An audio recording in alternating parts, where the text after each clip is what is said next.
Alléluia. Nous allons lire la parole de Dieu. Nous allons lire la parole de Dieu dans Exode, chapitre 14, versets 13 à 14. Exode 14, 13 à 14.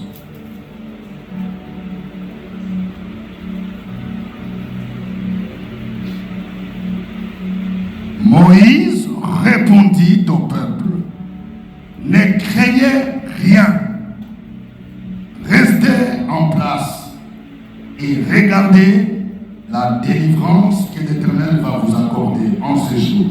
Car les Égyptiens que vous voyez aujourd'hui, vous ne les verrez plus jamais.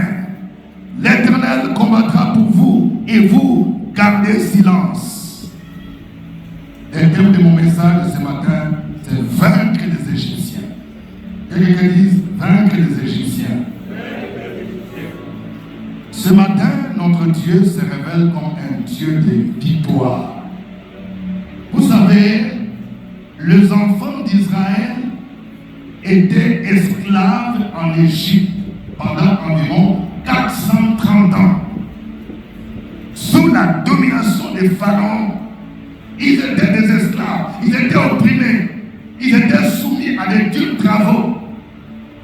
Et ils ont commencé à crier à Dieu. Dieu leur a envoyé Moïse. Dieu a dit: j'ai entendu les cris qui vous font pousser vos oppresseurs. Parce que pendant des années, ils pleuraient. Je vais dire ce matin à quelqu'un: tu as pleuré pendant la nuit parce qu'il y a un Égyptien qui te dérange.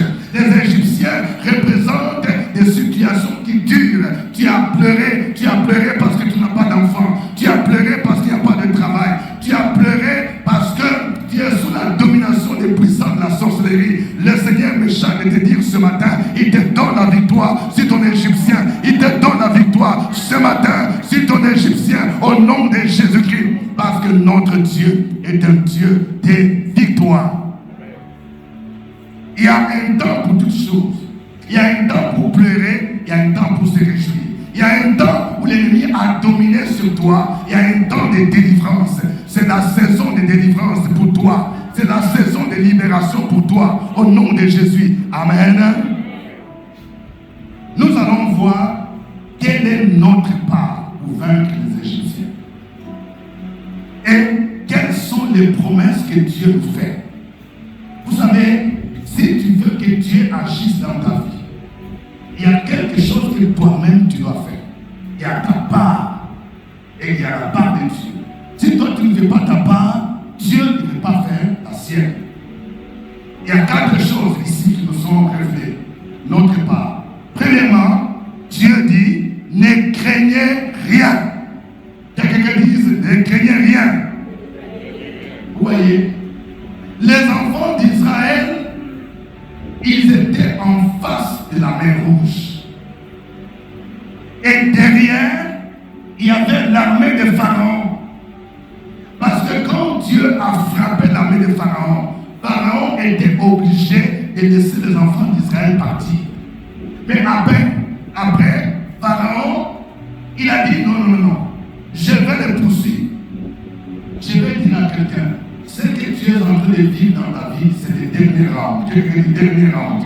Ça veut dire que ton pharaon là, il t'a lâché, il voit que tu commences à sortir de la situation. Maintenant, il te poursuit. Il dit: je vais l'achever. Et il a menti. Pourquoi les enfants d'Israël avaient peur? Parce que derrière, il y avait 600 chars de Pharaon. Nous regardons la guerre qu'il y a en Israël contre Hamas. Ça fait horreur de voir les chars qui sont déployés tout la bande de Gaza. Mais l'armée de Pharaon était parmi les plus puissantes armées de l'époque. Il a attelé 600 chars pour poursuivre les enfants d'Israël. Donc derrière, il y a les chars de Pharaon. Devant, il y a la mer Rouge. Les enfants d'Israël avaient peur. Qu'est-ce qu'on va faire? Nous allons mourir. Il y a ceux qui commencent à dire: nous allons mourir. C'était mieux de rester en Égypte. Dieu dit: ne craignez rien. il y a une situation qui te fait peur. Il y a peut-être un pharaon qui te poursuit. Tu fais des cauchemars ces derniers temps. Il y a un esprit de mort qui te poursuit.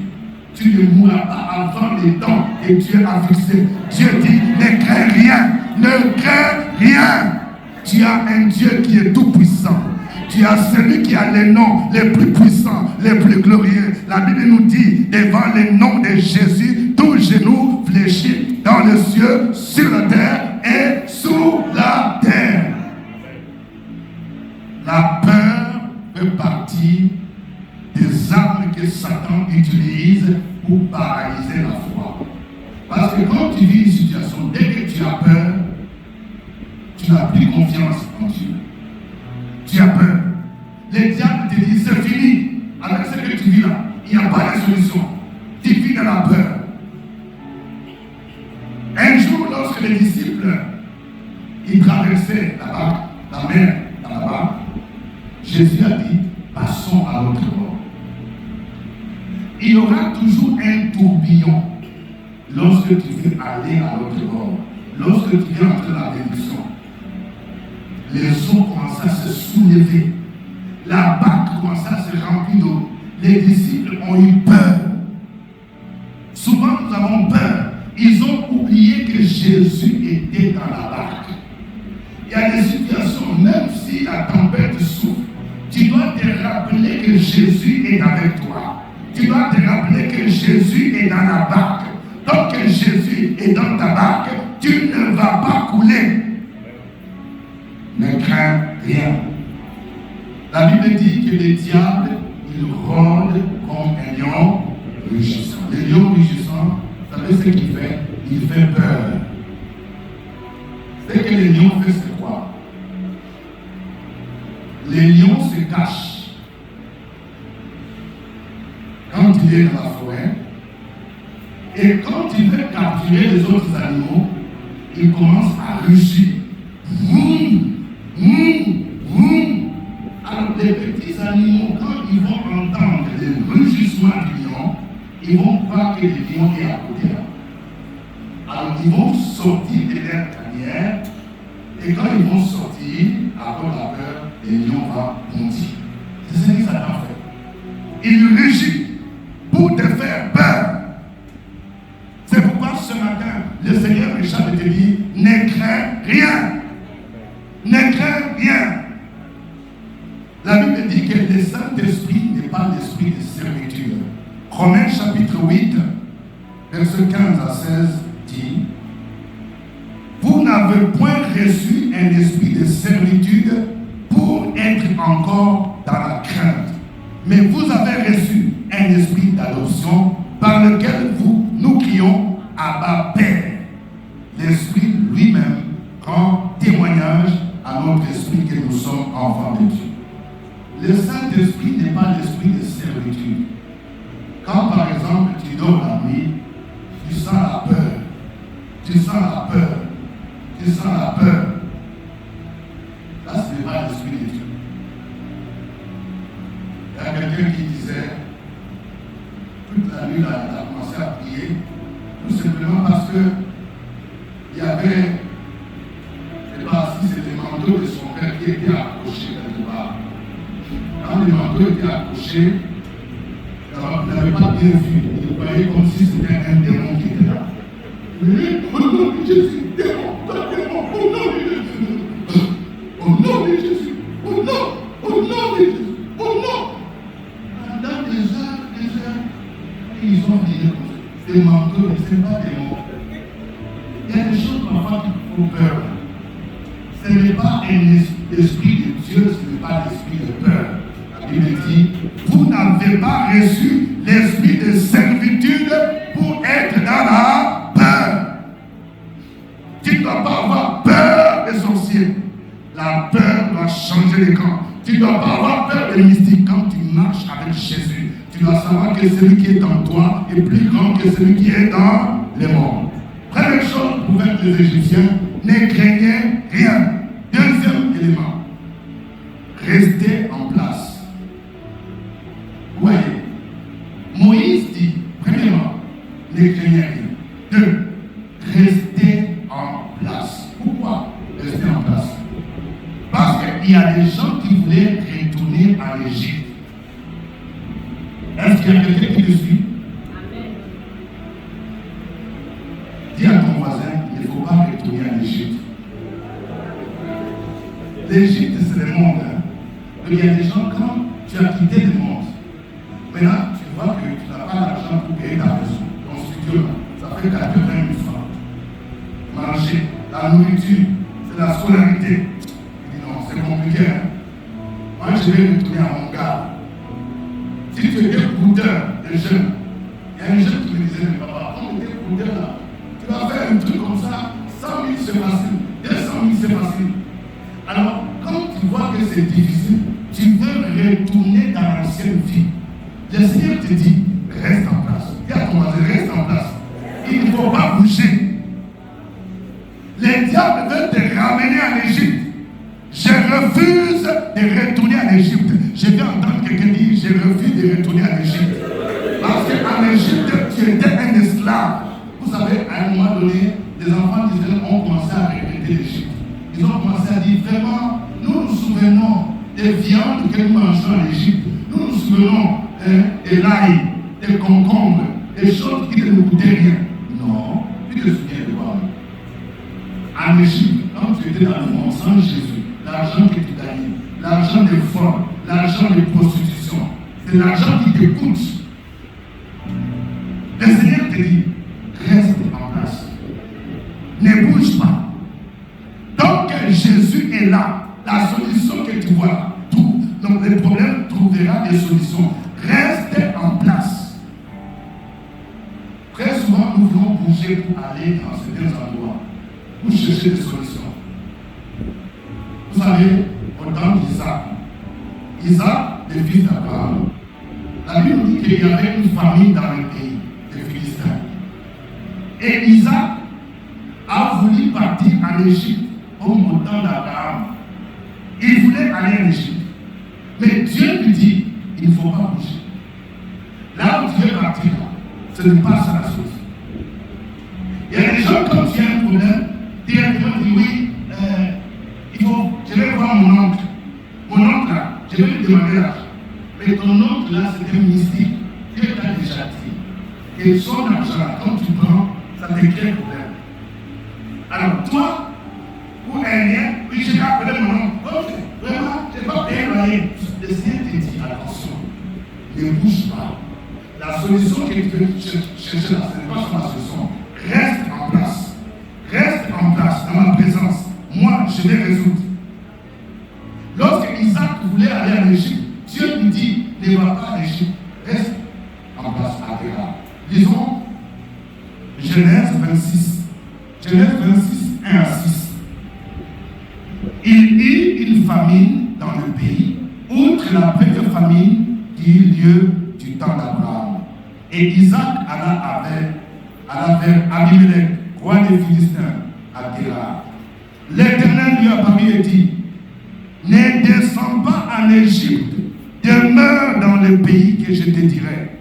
Séjourne dans ce pays-ci, je serai avec toi, je te bénirai, car je donnerai toutes ces contrées à toi et à ta postérité. Je tiendrai le serment que j'ai fait à Abraham, ton père. Je multiplierai ta postérité comme les étoiles du ciel. Je donnerai à ta postérité toutes ces contrées et toutes les nations de la terre seront bénies en ta postérité parce qu'Abraham a obéi à ma voix et qu'il a observé mes ordres, mes commandements, mes statuts et mes lois. Et Isaac resta à Guérar. Et Isaac resta à Guérar. Dis à ton voisin, reste à ton Guérar. Il ne faut pas bouger. Vous savez, il y a des gens qui pensent que la solution à leur problème dépend des églises. Ils changent. Un jour, il y a quelqu'un qui est venu me voir. Et moi, je cherche un pasteur qui a des dons. Il y a des dons de guérison. Il y a des gens qui font, ils ont fini toutes les églises à Abidjan. Yopougon,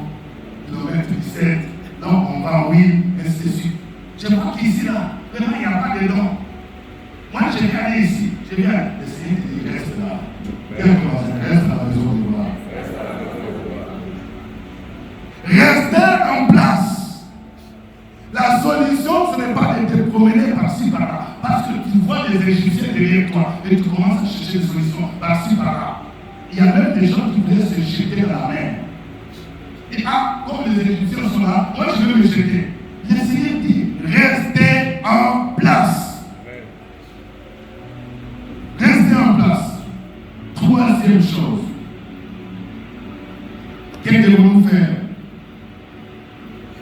Regardez la délivrance que l'Éternel vous accordera.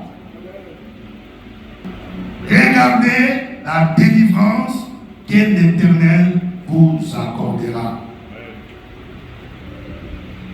Qu'est-ce que ça veut dire? Regardez la délivrance. Regardez la délivrance, c'est-à-dire, il faut avoir la foi. Il faut saisir avec les yeux de la foi que Dieu va te délivrer. Il y a une délivrance qui arrive. Il dit, regardez la délivrance que l'Éternel vous accordera. Tu vis dans les combats. Le Seigneur te dit, regarde la délivrance. Il y a une délivrance qui arrive. Ta situation là va changer. Regarde la délivrance. Le Dieu que nous prions, c'est un Dieu de délivrance. Il va t'accorder la délivrance. Cette maladie qui te tourmente, il vient, le Seigneur va t'accorder la délivrance. Tu es bloqué dans le célibat pendant longtemps. Je vais t'annoncer que la délivrance arrive, ton mariage arrive, la gloire de Dieu arrive. Regarde la délivrance. Il y a quelqu'un, un sorcier qui a dit, toi tu ne peux jamais travailler, tu ne peux jamais, tu ne peux jamais prospérer. Regarde la délivrance que l'Éternel va t'accorder. La foi, c'est quoi? La foi est une ferme assurance des choses qu'on espère. Une démonstration de celles qu'on ne voit pas. Quand tu as la foi, même si avec les yeux physiques tu ne vois rien, mais avec les yeux spirituels, tu es en train de voir ce qui se passe. Tu vois la délivrance qui arrive. C'est pourquoi tu es là, confiant. Tu ne bouges pas. Dieu dit, regardez la délivrance. Ne paniquez pas. Pour le moment, vous voyez la main de Pharaon derrière. Pour le moment, vous voyez la main rouge. Mais je vais vous annoncer une délivrance. Notre Dieu, c'est un Dieu des miracles. D'ailleurs, il permet des situations pour que tu puisses voir sa puissance, sa gloire. Il permet des problèmes, des difficultés, des opportunités pour que Dieu manifeste sa puissance et sa gloire. Il dit, regardez la délivrance que Dieu va vous accorder. Lorsque les enfants d'Israël devaient entrer dans la ville de Jéricho, la Bible nous dit que Jéricho était fermé et barricadé. Il y a des situations devant lesquelles, quand tu es là, tu vois même, il n'y a même pas d'issue. Tu n'as pas la question, je vais faire comment? Tout est bloqué, tout est compliqué. C'est là où le Seigneur te dit, regarde ta délivrance. Tu vas voir ce que moi-même je vais faire. Jéricho était fermé et barricadé. Il y avait une grande muraille qui entourait la ville. Il y avait un roi qui surveillait. Il y avait des vaillants soldats. Mais Dieu a dit à Josué, vois, je livre Jéricho entre tes mains. Le plan logique là, c'est compliqué. Là, tu vois une muraille qui est là. Des soldats qui sont penchés. Et Dieu te dit, vois. Je vais voir comment. C'est avec les yeux de la foi. Il dit, regarde la délivrance. Vois, je livre Jéricho entre tes mains. C'est ça la foi. Il ne voit pas l'obstacle qui est là, mais voit la solution. Les difficultés sont des opportunités. Alléluia. Je vois quelqu'un qui cherche déjà du travail. Vois déjà que tu es dans un bureau en train de travailler. C'est ça la foi. Vois déjà que tu es une grande femme d'affaires. Tu commences à voyager. Tu commences à partir à Dubaï. Tu commences à partir en Chine. Tu commences à partir à Paris. Tu vois déjà que tu es dans l'avion. Le Seigneur te dit, regarde la délivrance que je vais t'accorder. La foi. Marche par la foi. Et tu verras de grandes choses. Amen.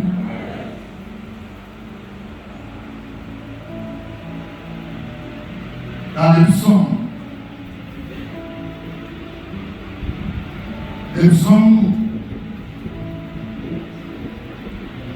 la Bible nous dit, psaume 123, verset 1 à 2, cantique des décrets, je lève mes yeux vers toi qui sièges dans les cieux.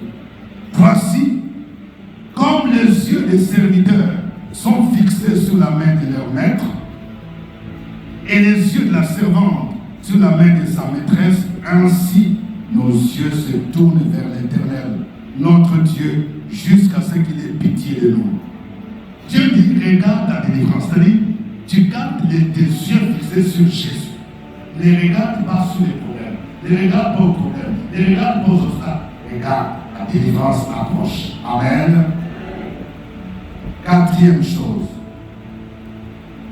Dieu dit, gardez silence.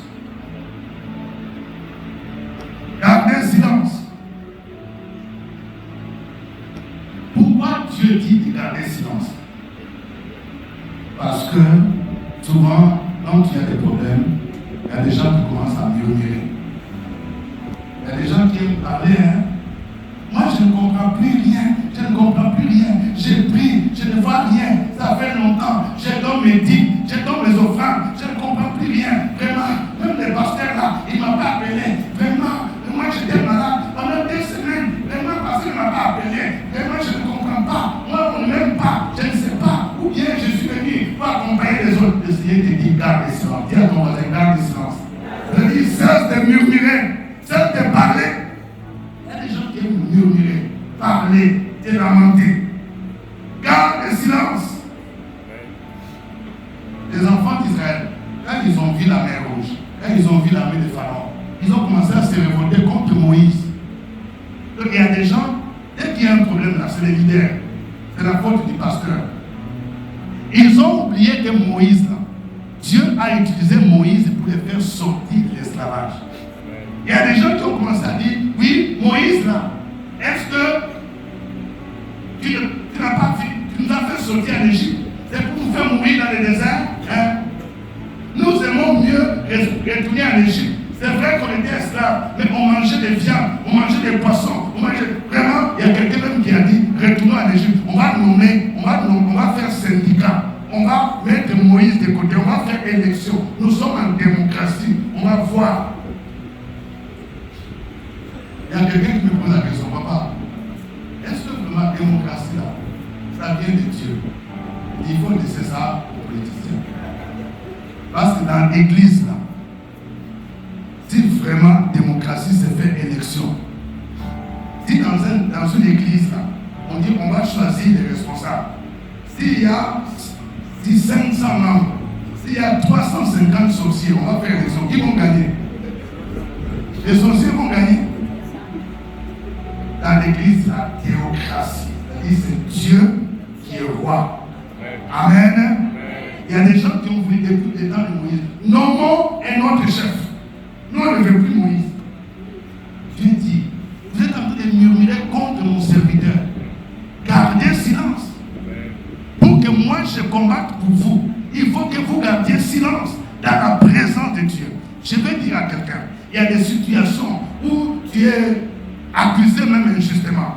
Des situations dures, tu es combattu dans ton service, tu es combattu dans la famille. Tu n'es pas toujours obligé de répondre. Il y a ton voisin, tu as entendu, non? Parce qu'il y a des gens, dès qu'il y a un problème, non, moi, il faut qu'on puisse faire réunion de famille. Moi, c'est lui qui a dit que moi j'ai fait ceci là, il n'a qu'à parler. Hein? Tu n'attaches pas il y a des gens, c'est ça. Il y a des gens qui aiment réunion, il n'attache pas. On a se dit de vérité. Je vais parler, ben, voilà. Il n'a qu'à parler ici. Nous, on est en famille. Il faut me dire, qui a dit ça? Qui a dit ça? Tous les yeux sont comme ça. Ce n'est pas dans ça que tu vas gagner. Hein? Ça, ce sont des stratégies du monde. Tu ne vas pas gagner. Il y a des situations où le Seigneur te dit, ne parle pas. Garde silence. tu es dans la présence de Dieu en train de prier pour que Dieu intervienne. Tu n'es pas toujours obligé de parler. Tu n'es pas obligé de répondre. Gardez silence. Amen. Le psaume 37. Psaume 37, verset 7 à 10 dit: garde le silence devant l'Éternel et espère en lui. Ne t'irrite pas contre celui qui réussit dans ses voies, contre l'homme qui vient à bout de ses mauvais desseins. Laisse la colère, abandonne la fureur, ne t'irrite pas, ce serait mal faire, car les méchants seront retranchés et ceux qui espèrent en l'Éternel posséderont le pays. Encore un peu de temps et le méchant n'est plus. Tu regardes les lieux où il était et il a disparu. Garde silence devant l'Éternel. Ne t'irrite pas. Je vais parler à une sœur ce matin. Le diable connaît que toi, ton point faible, c'est la colère. Donc dès que quelqu'un te provoque, ton visage rougit même. Tu commences même à bégayer. Tu vas même frapper l'homme. Moi, on ne s'amuse pas avec moi. Tu as compris, non? Moi, il faut demander. Moi, j'ai frappé garçon.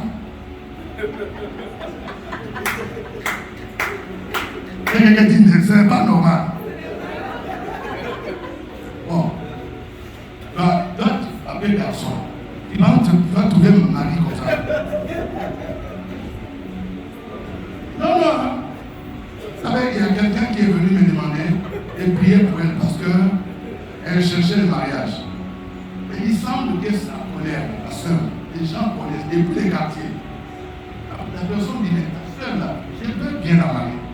Son affaire là, là il se fâche, elle peut frapper dans son âme. Et puis, le frère, moi je ne veux pas qu'il me frappe. Il ne faut pas t'amuser. Moi j'ai frappé garçon, moi. J'ai fait de ça ma soeur. Il faut demander. Quand on faisait course là, tout ça, j'étais toujours premier. J'ai sauté même l'esprit là, je sors, moi. Et puis ça fait quoi? Il y a ton voisin, ça fait quoi? Dieu dit, laisse la colère. Colère là, ça n'amène rien. Colère là, ça ouvre la porte à Satan. Le combat dans lequel nous sommes n'est pas un combat charnel. La Bible dit, nous ne combattons pas contre la chair et le sang, mais nous combattons contre les dominations, les autorités, contre les princes du monde des ténèbres. Avec la colère, tu ne peux pas gagner Satan. Dieu dit, garde le silence. Garde le silence. Il y a des moments où on te provoque. Et l'ennemi te provoque pour que tu puisses t'énerver. Oh, il y a quelqu'un qui disait, vraiment, je ne sais pas, les gens sont contre moi. Il y a une sœur là. Il aime toujours faire des choses pour m'énerver. Si tu te dis, il ne faut pas porter mes chaussures là, pas porter. Souvent, Dieu laisse des gens comme ça à côté de toi, et pour briser ton caractère. Donc, quelqu'un qui fait toujours des choses que tu n'aimes pas. Donc, pour te pousser à t'irriter. Le Seigneur dit, garde le silence. Il y a des moments où tu veux parler parce que tu es énervé, mais au lieu de t'énerver, tu viens dans la présence de Dieu. Tu pries, et puis tu vas sentir que Dieu va te donner les calmes. Amen. Pour que tes Égyptiens, pour que tu puisses avoir la victoire, il faut garder silence. Voyons maintenant la part de Dieu. Si toi tu as fait ta part, il y a deux promesses que Dieu nous donne. La première promesse, Dieu dit, les Égyptiens que vous voyez maintenant, vous ne les verrez plus jamais. Oh mon Dieu. Est-ce que vous entendez ce que Dieu est en train de dire? Les enfants d'Israël, ils voient les Égyptiens derrière, l'armée de Pharaon. Ils ont peur, ils paniquent, ils disent on va mourir. Dieu dit non, vous n'allez pas mourir. Les Égyptiens que vous voyez, c'est maintenant. Ils vont disparaître. Vous ne les verrez plus jamais. Les Égyptiens que tu vois maintenant, ils t'ont fatigué. Tu ne les verras plus jamais. C'est Liban qui t'a fatigué depuis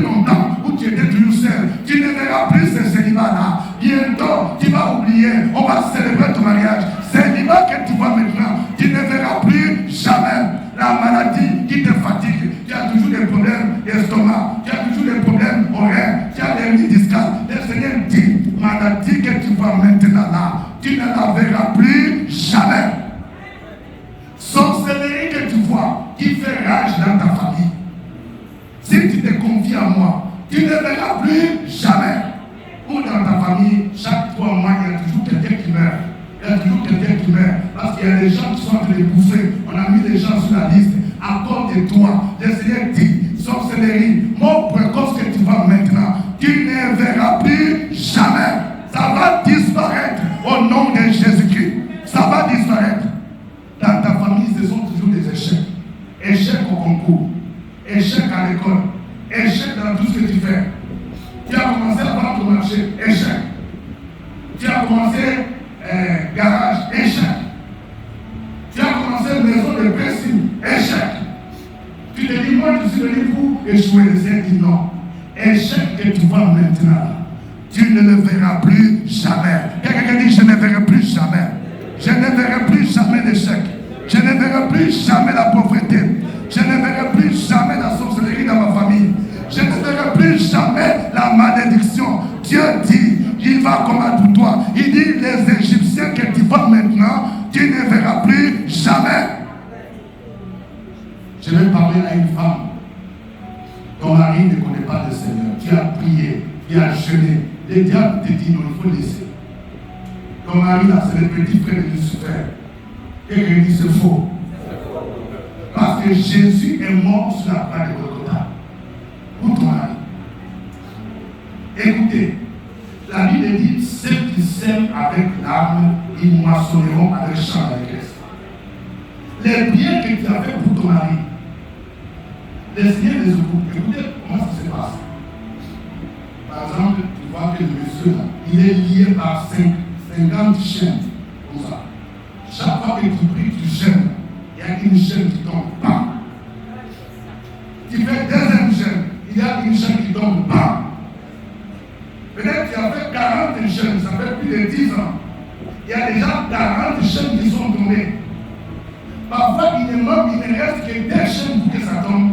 Quand tu dis vraiment, lui, là, c'est le petit frère de Lucifer. Ça ne vaut pas la peine. J'ai parlé fatigué. Le Seigneur te dit, les Égyptiens que tu vois maintenant, tu ne verras plus jamais. Cet homme qui te donnait des coups, cet homme qui ne donnait pas d'argent, je vais le toucher, son cœur va changer. Il sera comme ça de taxe. Ce que tu vois maintenant, tu ne verras plus jamais. Ivrognerie que tu vois, tu ne verras plus jamais. Idolâtrie que tu vois, tu ne verras plus jamais. Alors quand Dieu parle comme ça, parfois tu te poses la question, comment est-ce que je ne peux plus voir? Mais Dieu c'est un stratège. Dieu c'est un stratège. Goliath a fait 40 jours. Pendant 40 jours, Goliath, il était un géant.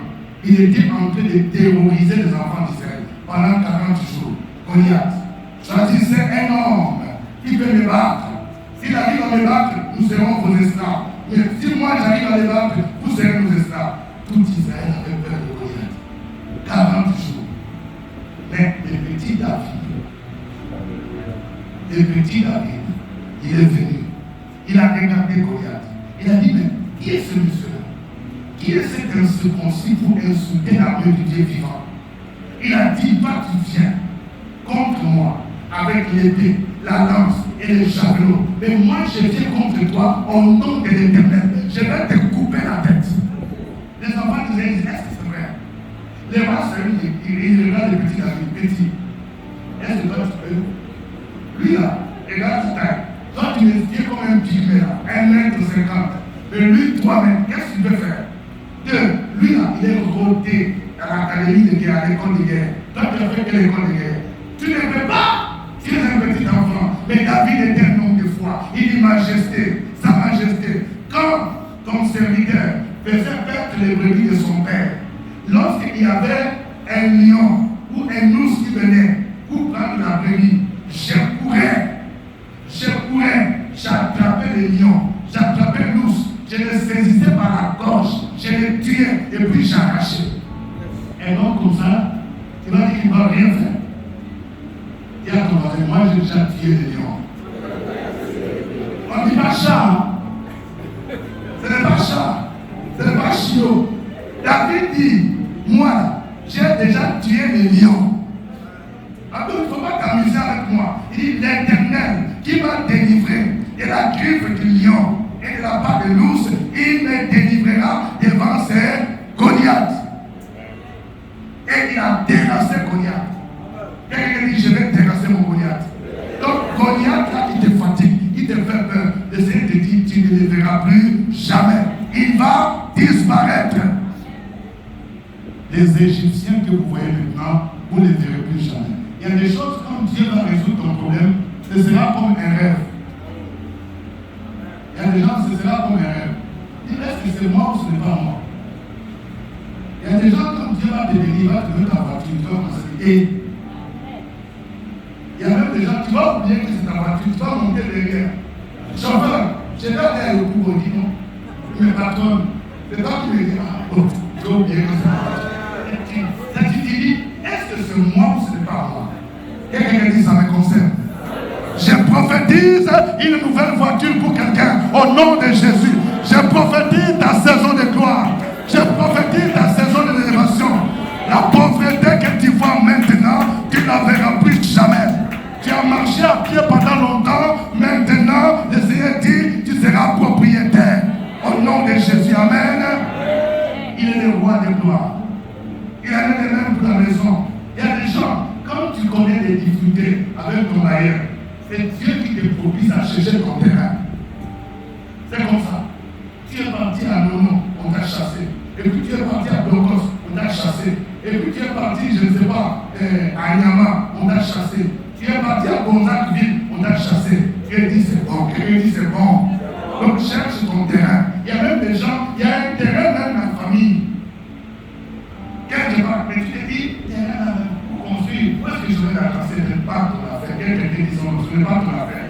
Tous les problèmes que tu vois, Dieu veut que tu commences le premier pas. Tu commences déjà à poser les premières briques. La première brique, et tu vas voir. Le Seigneur te dit, dès que tu vois au déménagement, aller d'une maison à une autre, d'un quartier à une autre, tu ne verras plus jamais cela, parce que moi, je te destine à être propriétaire.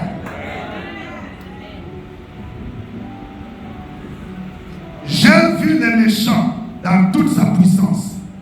Il s'étendait comme un arbre verdoyant. Il a passé et voici, il n'est plus. Je le cherche et il ne se trouve plus. Psaume 37, versets 35 à 36. David dit, j'ai vu les méchants dans toute sa puissance. Il y a le méchant, quelqu'un qui est puissant, quelqu'un qui te terrorise. Il dit, j'ai vu les méchants. Il a passé, voici, il n'est plus. Je le cherche et il ne se trouve plus. Le psaume 114. Le psaume 114, verset 1, dit, quand Israël sortit d'Égypte, quand la maison de Jacob s'éloigna d'un peuple barbare, Juda devint son sanctuaire. Israël vit son domaine. La mer le vit et s'enfuit. Les Jourdains retournant en arrière. Les montagnes sautèrent comme des béliers, les collines comme des agneaux. Car tu meurs pour t'enfuir, Jourdain pour retourner en arrière. Qu'avez-vous montagnes pour sauter comme des béliers, et vous collines comme des agneaux. Tremble devant le Seigneur, ô terre, devant le Dieu de Jacob. Amen. La Bible dit, la mer les vit et s'enfuit. Il y a des situations devant lesquelles toi tu prends fuite, alors que ces situations vont prendre fuite. La mer les vit et s'enfuit. Quand tu es dans la présence de Dieu, la présence du roi des rois, il y a des situations qui te fuient. La maladie va voir ton Dieu qui est en toi. La maladie va voir Jésus qui est en toi. Elle va prendre fuite. La sorcellerie, quand tu vas voir Jésus qui est en toi, elle va prendre fuite. La pauvreté va prendre fuite. La mer les vit et s'enfuit. Les Jourdains représentent les blocages. Ils vont sauter comme des agneaux. Ils vont reculer. Quelqu'un dit ça va reculer. Mon Jourdain va reculer. La mer rouge va reculer. La malédiction va fuir au nom de Jésus-Christ. La crise va fuir. La pauvreté va fuir au nom de Jésus-Christ. Parce que le Seigneur dit, les Égyptiens que vous voyez maintenant, vous ne les verrez plus jamais. Deuxième promesse, Dieu dit, l'Éternel combattra pour toi. Exode 14, 14. L'Éternel combattra pour toi, mais toi tu dois garder silence. Alors, si toi tu es en train de parler, bon, il y a des situations pour lesquelles Dieu dit, ou bien c'est toi qui combats, ou bien tu laisses moi combattre. Vous voyez les gens, oui, non Seigneur, moi je dois parler. Dieu dit, ok. Si toi tu parles, moi je m'éteins. On doit quand même te combattre. Mais si toi tu t'éteins, il dit Seigneur, combat à ma place. Moi je peux combattre. Vous choisissez quoi? Vous choisissez de parler et que Dieu se taise, et vous choisissez de vous taire pour que Dieu combatte. Hein? Dieu dit, l'Éternel combattra pour vous, mais vous gardez silence. Notre Dieu s'appelle Jéhovah Sabaoth, l'Éternel des armées. Il est le puissant guerrier. Il s'appelle El Shaddai, le Dieu de toutes les possibilités. Quand ce Dieu combat pour toi, il n'y a aucune puissance qui peut te gagner. Il est invincible. Il est l'Éternel des armées, le Dieu tout-puissant. Il commande l'armée des anges. Quand il dit, moi je vais combattre pour toi, il va mettre en déroute tes Égyptiens. Laisse Dieu combattre pour toi. Il dit, l'Éternel combattra pour toi, mais toi, garde silence. Vous savez, Dieu c'est un stratège. Quelqu'un dit c'est un stratège. Comment Dieu a combattu pour Israël? Sa stratégie consistait à attirer ton pharaon. Quand Dieu dit, les Égyptiens que vous voyez maintenant, vous ne les verrez plus jamais. Comment ils allaient disparaître? La stratégie de Dieu c'était de faire quoi? Pour exterminer les Égyptiens, son pharaon était têtu. La Bible nous dit que c'est Dieu lui-même qui a endurci les cœurs des pharaons. Pour que ton pharaon et son armée te poursuivent. Alors maintenant, Dieu a demandé à Moïse, lève la verge. Il a soufflé les vents. La mer rouge s'est fendue en deux. Les enfants d'Israël ont traversé à sec la mer rouge. L'armée des Égyptiens avait dit, nous aussi on va entrer. Quand ils sont entrés là, c'est là où Dieu a montré qu'il est Dieu. La Bible dit, quand nous lisons Exode 14, à partir de ce 24, à la veille du matin, l'Éternel de la colonne de feu et de nuée, il regarda les camps des Égyptiens. Il met en désordre les camps des Égyptiens. C'est-à-dire que Dieu a créé le désordre dans les camps des ennemis. Il y a des choses qui se passent dans le monde spirituel que tu ne sais pas. Les sorciers là, ils viennent du village, ils viennent de Blocos, ils viennent, je ne sais pas, de Simimatani, ils viennent de ton village, ils sont venus peut-être une armée, ils sont venus peut-être 100, ils disent on va t'achever. Dieu les regarde, il faut venir. Venez seulement à Abidjan, vous allez voir ce que je vais vous faire. La Bible dit que Dieu a mis le désordre dans les camps. Et puis on dit, il ôta les roues de leurs chars. Dieu, il a ôté les roues de leurs chars. Quand ils venaient là, ils entrent. Dieu, il commence à ôter les roues de leurs chars. Donc les chars, quand ça commence à faire l'autre dit, il faut aller à l'hôtel. On ne comprend pas, où là ça ne va pas. Dieu enlève. Il y avait ces 600 chars, tout ça. Dieu compta les chars. Alléluia. Et Dieu est en train d'ôter les chars des sorciers qui poursuivent. Il est en train de mettre les désordres dans leur camp. Quand il combat, il y a des choses qui fait. On dit, il ôta les roues de leurs chars et rendit la marche difficile. On dit que dans le monde spirituel, il y a des gens qui utilisent des avions. Car à vous, utilisez des avions pour voler. Parce que vous allez tomber quelque part. Vous allez tomber au stade de Félix Houphouët en plein match des éléphants. Et moi, tu vas dans la ligne. Parce que votre carburant va finir. Donc, vous êtes en train de poursuivre quelqu'un qui sert Dieu. Dieu va faire finir ton carburant. Ça va finir. On va te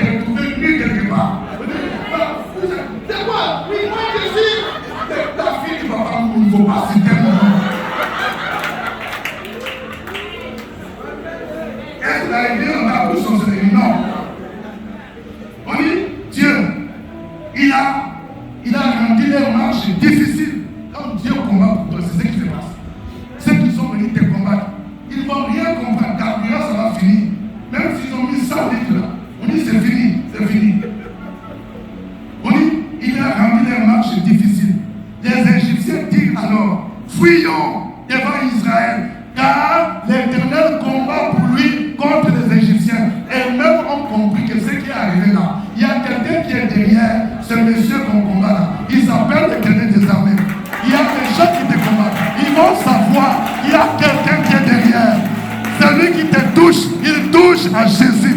Celui qui te touche, il touche à la prière. Il va les combattre. Ils vont même dire qu'on ne peut pas toucher à cette fille. On ne peut pas toucher à ce monsieur parce qu'il y a un Dieu qui les protège. Il y a un Dieu qui combat pour toi. Le Seigneur dit, il combattra pour toi. Il va rendre les marches difficiles. Il va mettre les désordres dans leur camp. Le Seigneur méchant te dit, il va combattre pour toi. Tu vas voir ce qui va arriver. Ceux qui dominaient sur toi, oui, c'est toi qui vas dominer sur eux.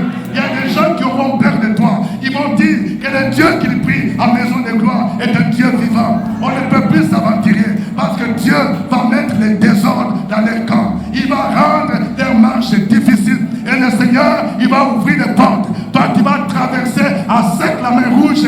Tu vas aller à Canaan. Tu vas entrer dans la terre promise. Et des ennemis qui te poursuivaient seront engloutis dans la mer Rouge. Comme l'armée de Pharaon a été engloutie. Ils seront engloutis. Tous ceux qui te poursuivent seront engloutis dans la mer Rouge. C'est pourquoi Dieu dit, les Égyptiens que tu vois maintenant, tu ne les verras plus jamais. Dieu lui-même va combattre pour toi. Dieu lui-même va te faire disparaître. Et toi, tu iras de gloire en gloire et de victoire en victoire. Les Égyptiens que tu vois maintenant, tu ne les verras plus jamais. Il y a un Dieu tout-puissant qui s'appelle El Shaddai. Il dit, il combattra pour toi. Que le nom du Seigneur soit béni. Oh, merci Seigneur. Que Dieu vous bénisse. Que Dieu bénisse sa parole. Alléluia. Jéhovah est son nom. On s'élève.